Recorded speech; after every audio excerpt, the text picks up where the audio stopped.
Olá pessoal, tudo bem com vocês? Começando mais uma aula sobre concordância, um problema que atrapalha um pouquinho na produção textual, na competência 1, um dos maiores, não o maior causador de desvio, mas um dos maiores. E a gente vai em 2 aulas, agora e na próxima aula, nós vamos falar um pouquinho sobre algumas regras de concordância para te ajudar aí nesse processo de produção textual. Começando pelo basiquinho da concordância. Quando eu falo de concordância na gramática, eu estou falando do fato de 2 termos, de 2 itens concordarem entre eles, 2 itens que precisam agir da mesma forma, e aí eu vou ter 2 tipos de concordância. Coloquei aqui que a concordância dá-se o nome de concordância à circunstância de, primeiro, um adjetivo ou um outro determinante se flexionar, variar para concordar com o substantivo em gênero e número. Quando eu falo desse tipo de concordância, não só adjetivo, né? Eu coloco o adjetivo como principal palavra, mas eu posso ter essa concordância nominal, a concordância entre o substantivo e o artigo, substantivo e numeral, substantivo e pronome, que a gente vai vendo ao longo dessas 2 aulas.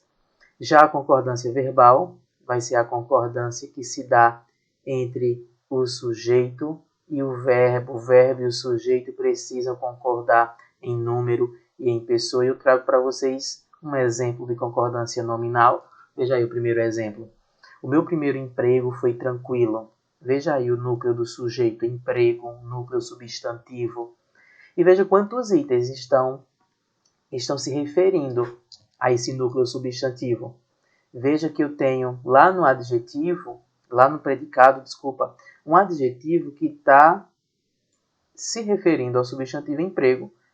Como emprego está no masculino e está no singular, então o adjetivo também precisa estar no masculino e no singular. E assim acontece com outras palavras que também estão se referindo e também estão concordando com o substantivo emprego. Assim acontece com artigo o, pronome meu e numeral primeiro. Se eu trocasse aqui e colocasse minha primeira função, eu teria função, a palavra feminina, então tudo iria mudar para concordar agora com função no feminino. A minha primeira função foi tranquila, tá? Então, a concordância nominal é a concordância que se dá entre o substantivo e os seus determinantes. Substantivo com adjetivo, substantivo com artigo, substantivo com numeral, substantivo com pronome também. Assim como eu trouxe um exemplo de concordância verbal, que é a concordância que precisa haver entre o verbo e o sujeito. Veja o verbo comprar concordando com o sujeito nós. Nesse caso, a concordância não é de gênero e número, mas de número e pessoa. Número, singular, plural. Pessoa, primeira, segunda ou terceira pessoa. Como eu tenho aqui um sujeito que está na primeira pessoa do plural, o verbo precisa também estar na primeira pessoa do plural. Esse é o basiquinho de concordância, mas nós temos algumas particularidades e é isso que nós vamos ver a partir de agora, começando agora, focando agora na concordância verbal. Na próxima aula falaremos sobre a concordância nominal. Então, como eu já tinha adiantado para vocês, a concordância verbal é a concordância do verbo com seu sujeito. Concordância é essa que tem que se dar em número, singular e plural, e pessoa, primeira, segunda ou terceira. Aqui eu tenho um caso de um sujeito na terceira pessoa do singular, então o verbo precisou também ficar na terceira pessoa do singular para concordar com o núcleo do sujeito. Já no outro exemplo, tenho uma situação parecida, só que ao invés de o verbo estar, ao invés de sujeito estar no singular, ele está na terceira pessoa do plural, então igualmente o verbo precisou seguir e fazer a concordância com esse núcleo do sujeito, basiquinho de concordância verbal, regra geral de concordância verbal. O verbo concorda com o sujeito em número e em pessoa. A partir de agora, vamos para as particularidades. Começando essa primeira aula, falaremos apenas dos casos de concordância do verbo com o sujeito simples. Sabemos que o sujeito simples é aquele que só tem um núcleo e, a princípio, parece que não vamos ter problema de concordância, mas eu vou mostrar também para vocês daqui a pouco algumas particularidades. Mas vamos primeiro com o basiquinho. Se eu tenho sujeito simples, o núcleo do sujeito simples no singular, então o verbo também fica no singular. Básico, óbvio. Eu coloquei aqui um exemplo para vocês. O livro de história conta uma parte dos fatos. O núcleo do sujeito livro, na terceira do singular, então o verbo também na terceira pessoa do singular para fazer essa concordância. Já com o núcleo do sujeito simples no plural, verbo permanece, o verbo é usado no plural. Os livros de história contam uma parte dos fatos. Então, observem aí o basiquinho. Eu só tenho um núcleo e eu tenho que observar, o verbo vai concordar com esse núcleo, eu tenho que observar agora se esse núcleo está no singular ou se esse núcleo está no plural. Básico aqui da concordância do verbo com o sujeito simples. A partir de agora, começam as particularidades, ainda com o sujeito simples, mas eu quero mostrar para vocês primeiro uma situação que costuma causar transtorno. Quando o núcleo do sujeito é um substantivo coletivo. Qual é a dúvida que pode surgir? O substantivo coletivo é um substantivo que aparece no singular, mas refere-se a vários de uma mesma espécie, vários seres de uma mesma espécie. E às vezes surge a dúvida: eu devo fazer a concordância com a palavra, que é o que a gente chama de concordância gramatical, ou eu devo fazer a concordância ideológica, concordando com a ideia de plural que a gente sabe que tem ali? Veja só, se eu tiver substantivo coletivo como núcleo do sujeito sem nenhuma outra situação, o verbo permanece no singular, ou seja, eu faço aqui a concordância gramatical, como acontece aqui nesses dois exemplos. O povo aclamou o candidato. Eu sei que povo é o coletivo de pessoas. Eu sei que eu tenho uma ideia de plural. Eu sei que eu tenho ideia de várias pessoas. Porém, a regra é clara e diz que o verbo faz a concordância gramatical e não ideológica. Ou seja, mesmo que eu tenha uma ideia de plural, o verbo aclamar vai concordar com a palavra povo. Mesmo que ela represente vários, mas ela está no singular, então a concordância é essa, verbo no singular. A mesma coisa acontece no outro exemplo, a frota está quebrada. Eu sei que a palavra frota tem uma ideia de plural, né? Representa vários seres de uma mesma espécie, porém, vários veículos, porém, o verbo vai fazer também a concordância gramatical e não a concordância ideológica. Sendo a concordância gramatical, verbo fica também no singular, concordando com a palavra. Esse é o basiquinho do substantivo coletivo como núcleo do sujeito. Por que eu estou falando assim o basiquinho?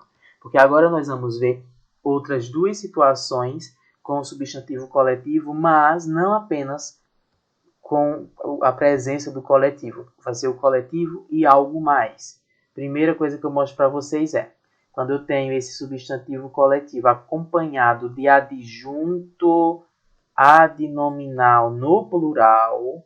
Vê só, eu tenho substantivo coletivo no singular e eu tenho adjunto adnominal no plural.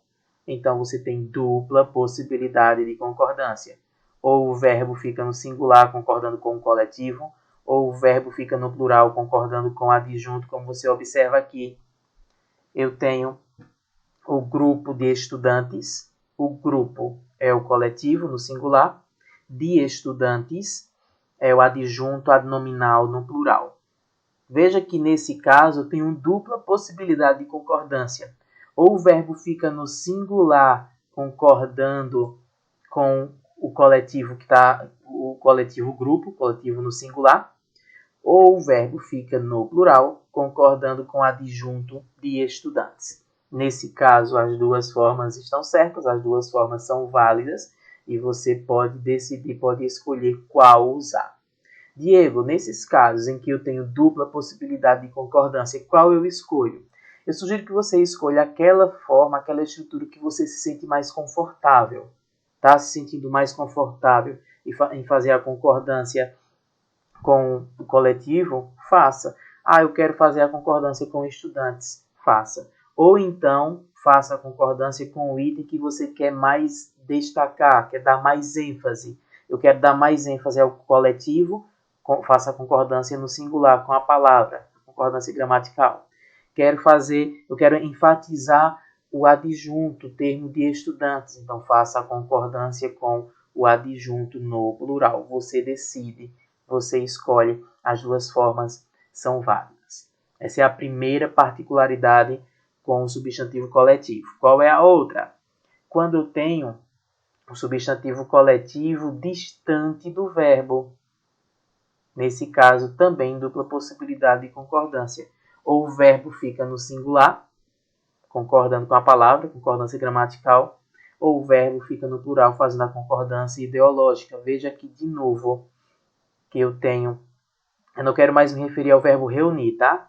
Eu estou me referindo ao verbo que está mais distante, que é o verbo resolver. No caso do verbo reunir, eu não tenho muito o que fazer. Como o elenco não tem adjunto, adnominal no plural, e o verbo está coladinho com o coletivo, então veja que nos dois casos o verbo reunir permanece no singular. Mas veja o verbo resolver, que ficou mais distante. O elenco se reuniu e depois de muita discussão, ou eu digo resolveu, apesar da distância, eu continuo fazendo a concordância gramatical com o elenco. Ou então, devido a esse distanciamento, a gramática já me permite fazer a concordância ideológica. Coloco aqui plural, resolveram, concordando com a ideia de plural que elenco representa, os vários atores desse elenco. Tá? Então, só fechando a questão do substantivo coletivo como núcleo do sujeito. Primeiro, apenas substantivo coletivo, coladinho com o verbo e sem adjunto, o verbo fica no singular concordando com o coletivo. Agora, se esse coletivo tiver seguido de um adjunto adnominal no plural, dupla possibilidade de concordância. Ou o verbo fica no singular concordando com o coletivo, ou o verbo fica no plural concordando com o adjunto. Ou ainda, se esse coletivo estiver distante do verbo, dupla possibilidade de concordância também. Ou o verbo fica no singular, concordando com o coletivo, ou ele fica no plural, fazendo aí a chamada concordância ideológica. Ele concorda não com a palavra, mas com a ideia de plural que essa palavra representa. Até aqui, espero que esteja tudo certinho, tudo claro para vocês. Ainda sobre o sujeito simples, vamos para mais uma situação. Quando o sujeito simples for representado por um pronome de tratamento. Vamos lembrar aqui. Pronomes de tratamento são pronomes que substituem o tu ou o vós. Tu na terceira, na segunda do singular. Vós na segunda do plural. E essa substituição, ela se dá quando eu quero me referir ao meu receptor de forma respeitosa, de forma cerimoniosa. Se eu achar, por exemplo, que o tu está sendo desrespeitoso, então eu venho com um pronome de tratamento, que pode ser você, pode ser senhor, senhora, senhorita, pode ser vossa excelência, vossa majestade, enfim. São vários os pronomes de tratamento.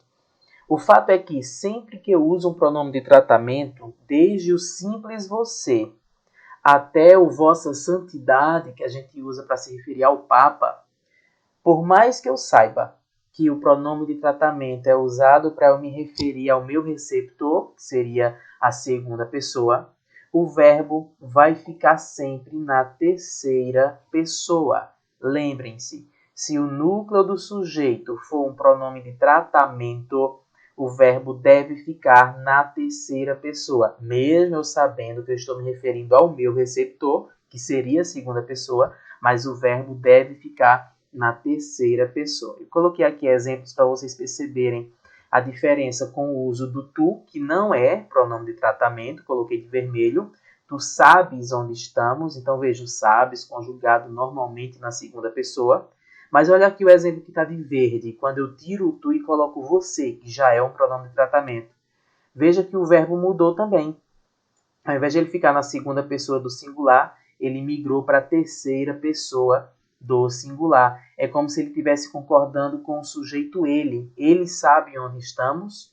Então, se você tiver com dificuldade de perceber essa concordância na terceira pessoa, tira o você, coloca o pronome ele, perceba que há concordância e depois você devolve o pronome você. Olha outro exemplo.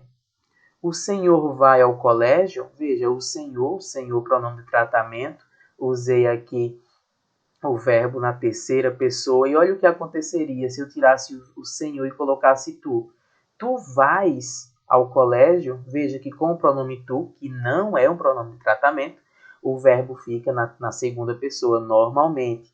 Já com o pronome de tratamento o senhor, o verbo vai à terceira pessoa para fazer a concordância aí, não mais com o tu, mas com o pronome de tratamento que exige esse verbo na terceira pessoa. Então, lembrando, sempre que o núcleo do sujeito for um pronome de tratamento, o verbo não fica na segunda e sim na terceira pessoa. Se você optar pelo tu ou pelo vós, o verbo volta para a segunda pessoa, ok? Vamos para mais uma particularidade. Sabe quando a gente utiliza o pronome relativo que ou o pronome relativo quem entre o núcleo do sujeito e o verbo como forma de enfatizar o núcleo do sujeito? É o que a gente chama de partícula expletiva, partícula de ênfase, partícula de realce. É um item que serve justamente para enfatizar o núcleo do sujeito. E o que é que acontece? Eu tenho aí uma particularidade quando eu uso o pronome relativo que e quando eu uso o pronome relativo quem. Deixando só a parte de cima para não tirar o teu foco. Quando eu uso o pronome relativo que entre o sujeito e o verbo vai concordar normalmente com quem vem antes do pronome. Ele concorda com o antecedente do pronome relativo. No caso aqui foi outro pronome, o pronome pessoal. Nós cuidaremos. Hoje somos nós que cuidaremos do almoço. Então, esse cuidaremos concordando normalmente com o sujeito nós. Agora, se eu optar pelo pronome relativo quem, fazendo o mesmo papel, só que com o quem ao invés do que, então eu vou ter dupla possibilidade de concordância. Ou o verbo concorda com o pronome ou com o termo antecedente do pronome relativo, como acontece aqui no segundo exemplo. Hoje, aliás, fui eu quem fiz a pesquisa, o fiz concordando com o eu. Ou então o verbo fica na terceira pessoa do singular, fazendo a concordância com o próprio quem, com o próprio pronome relativo. Então, no caso do pronome relativo quem, entre o sujeito, o núcleo do sujeito e o verbo, eu tenho dupla possibilidade de concordância. Ou o verbo concorda com quem vem antes do quem, no caso aqui o eu fiz, ou o verbo fica na terceira pessoa do singular, concordando com o próprio pronome, com o próprio pronome relativo, concordando com o próprio pronome quem. Fui eu quem fez a pesquisa. Quem fez a pesquisa? Veja o fez concordando com o quem. Então, lembrando, pronome relativo que, entre sujeito, núcleo do sujeito e verbo, o verbo concorda com o núcleo do sujeito. Agora, se for um pronome relativo quem, você tem duas possibilidades de concordância. Ou o verbo concorda com o termo que vem antes do quem, ou ele concorda com o próprio pronome quem, como acontece aqui no primeiro exemplo, ok? Vamos para mais uma particularidade ainda com o sujeito simples. Gente, Sabe aqueles casos em que, por mais que eu só tenha um núcleo do sujeito, eu tenho a expressão um dos, que tipo, um dos alunos, uma das pessoas, um dos, e aí vem um termo no plural, depois vem um que. Nesse caso, o verbo também pode ficar no singular ou no plural, como você pode ver aqui nos exemplos. Olha, quando eu digo assim, uma das pessoas que, veja a expressão uma das que, e no meio a palavra pessoas.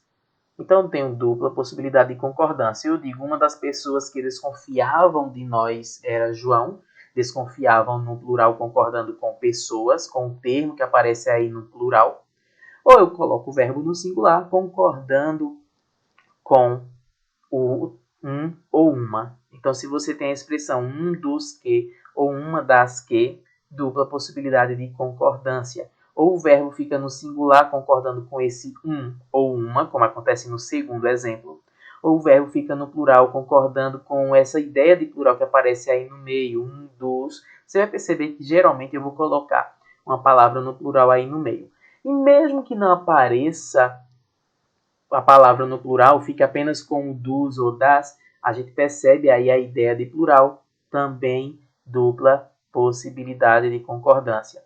Uma das pessoas que desconfiava ou uma das pessoas que desconfiavam, as duas formas estão corretas. E aí eu repito para você, nesses casos em que você tem dupla possibilidade de concordância, sugiro primeiro que você use aquilo que te deixa mais confortável. E segundo, faça a concordância com o item que você quer dar mais ênfase, com o item que você quer mais destacar. E aí você faz a concordância.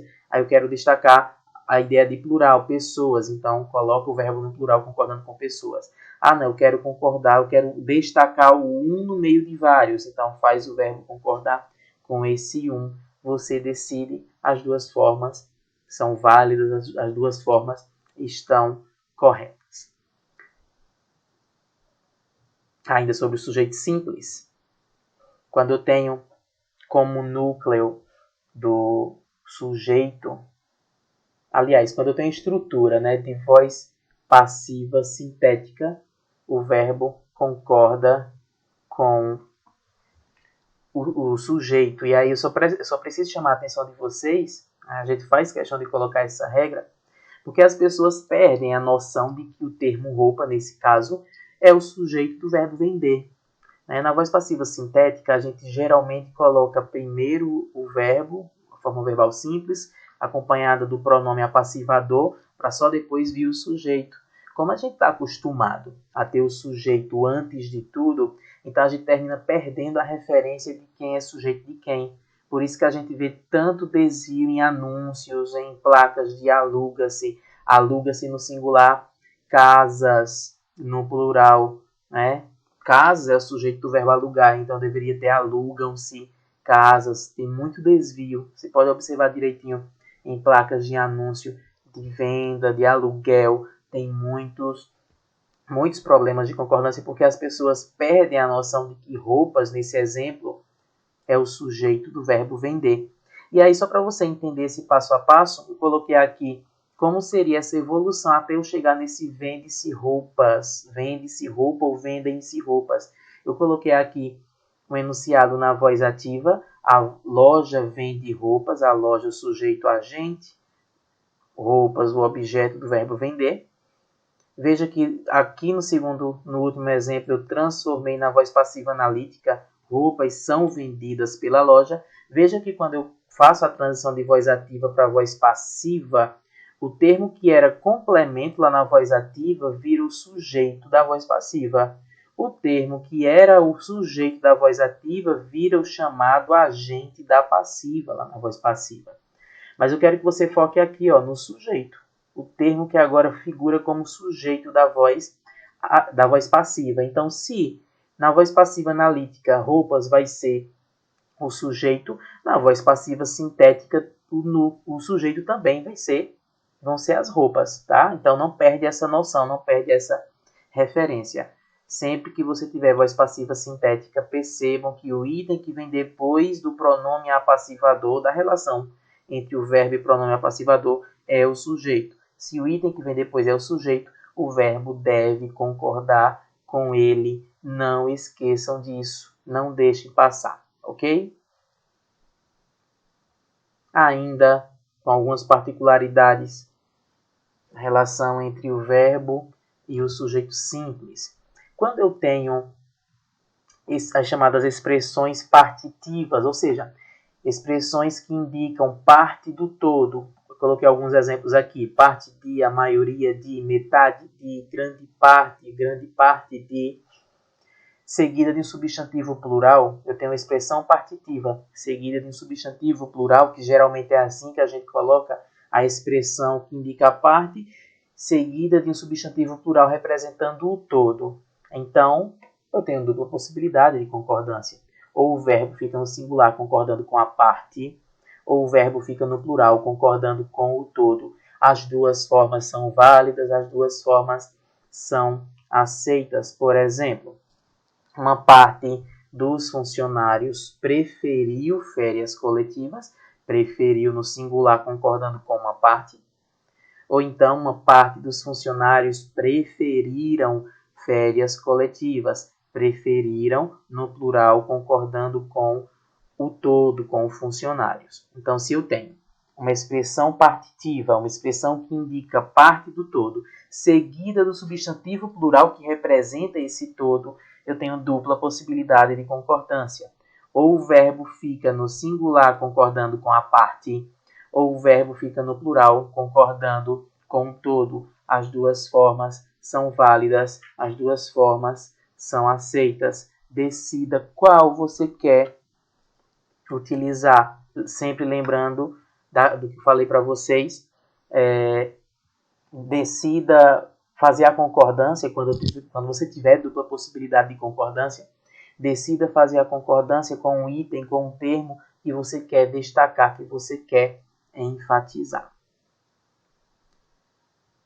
Além das expressões partitivas, eu tenho também as expressões aproximativas. Elas indicam um número aproximado, por exemplo, cerca de, perto de, mais de, menos de. Você vai perceber que sempre ao usar essas expressões aproximativas, logo após as expressões vai vir uma expressão numérica, vai vir um numeral representando aí esse número aproximado. Então, nesse caso, no caso de expressões aproximativas, o verbo vai concordar com o número que acompanha essa expressão. Tá? Eu nunca vou ter uma expressão aproximativa sem estar seguida de um número. Então, o verbo concorda com esse número. Por exemplo, cerca de 10.000 pessoas. Então, cerca de é a expressão aproximativa. E aqui o número 10.000. Então, 10.000 no plural, verbo no plural. Agora, no outro exemplo, mais de uma pessoa, uma, numeral, número 1, verbo no singular. É só você lembrar assim, número 1, verbo no singular. Do 2 ao infinito, verbo no plural. E eu só quero chamar a atenção de vocês para um possível deslize, para você tomar cuidado para não cair aqui nessa pegadinha, quando você tem, por exemplo, a expressão aproximativa mais de, seguida do numeral 1. Veja, se for pensar do ponto de vista ideológico, se eu tenho mais de 1, eu tenho no mínimo 2. Mas a regra deixa claro aqui que eu tenho que fazer a concordância gramatical, mesmo que a ideia seja de plural, mesmo que a ideia seja de 2, de 3, de 10, o verbo vai concordar com o numeral, mesmo que pareça estranho, mesmo que do ponto de vista ideológico pareça confuso, mas aqui você tem que fazer a concordância gramatical e não ideológica. O mesmo aconteceria se eu usasse a expressão menos de, seguida do numeral 2. Eu não coloquei aqui como exemplo, mas digo para vocês oralmente. Se eu tivesse a expressão menos de, seguida do numeral 2, eu teria a ideia de 1 ou 0. Mas, como eu tenho o numeral 2, o verbo concorda com o numeral, mesmo que do ponto de vista ideológico pareça confuso, pareça equivocado. Então, só lembrando expressões aproximativas que vão vir seguidas de um numeral, o verbo concorda com esse numeral. Então, numeral 1, verbo no singular, do 2 ao infinito, verbo no plural, lembre-se sempre disso. Encerramos a primeira parte. Na próxima aula, mais regras de concordância verbal, algumas particularidades, o plural do substantivo composto, o plural do verbo ser, as particularidades do verbo ser e a concordância nominal. A gente encerra essa por aqui. Um abraço a todos e até a próxima aula.